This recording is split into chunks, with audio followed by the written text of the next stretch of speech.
బాధపడిపోతున్నారని చెప్పి వారంటారంటే వారికి సంబంధం. పార్టీ కార్యకర్త కేవలం మేడం శ్రీదేవి గారు ఫైనల్ గా కంక్లూడ్ చేస్తున్నాను.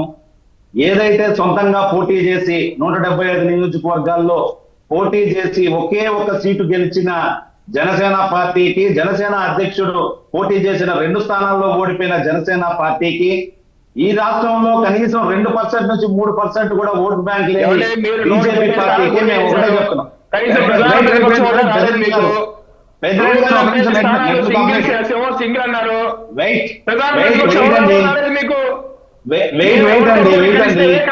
మీకెందుకు?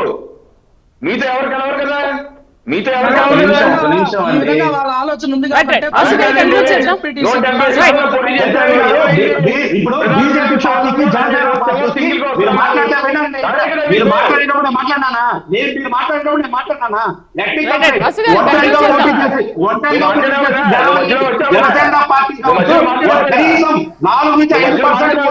బీజేపీ పార్టీ కావచ్చు, ఈ రోజు వైఎస్ఆర్ కాంగ్రెస్ పార్టీ మీద విమర్శలు చేస్తే వినడానికి మేము ఎవరు సిద్ధాంతం లేదు. ఈ రోజు నేను చెప్తున్నాను, ఈ రాష్ట్రంలో వాసు యాదవ్ అనే వ్యక్తిగా నేను చెప్తున్నాను, నేను ఏం మాట్లాడినా సాక్ష్యాధారాలు లేకుండా వేగంగా మాట్లాడే వ్యక్తి కాదు. ఈ రోజు ఆర్ఎన్ శ్రీనివాసరావు గారు చేసిన అవినీతి మీద నా దగ్గర సాక్ష్యాలు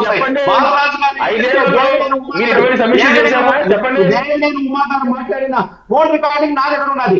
బాలరాజు గారు 100 కోట్ల అవినీతి చేశారు అని మాట్లాడిన వ్యక్తి దేవినేని ఉమా గారు, అది బాలరాజు పోలవరం ఎమ్మెల్యే గారి మీద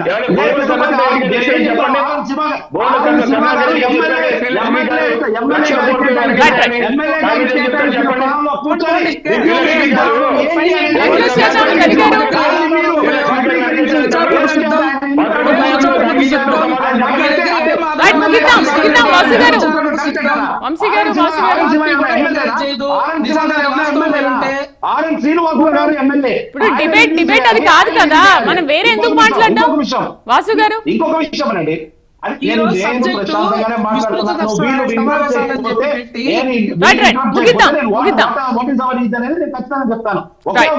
తిరుపతిలో అన్ని కాంట్రాక్టులు జేఎంసీ కన్స్ట్రక్షన్స్ కే ఎందుకు వెళ్తున్నాయి? అన్ని టాపిక్ కాదు.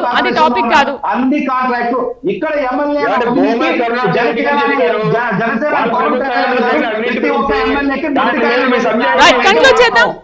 డిబేట్ లో పార్టిసిపేట్ చేసినందుకు వంశీ గారికి, అలాగే వాసు యాదవ్ గారికి, పెద్దిరెడ్డి రవికిరణ్ గారికి, మస్తాన్ రావు గారికి థ్యాంక్ యూ అండి. ఇది వాళ్ళ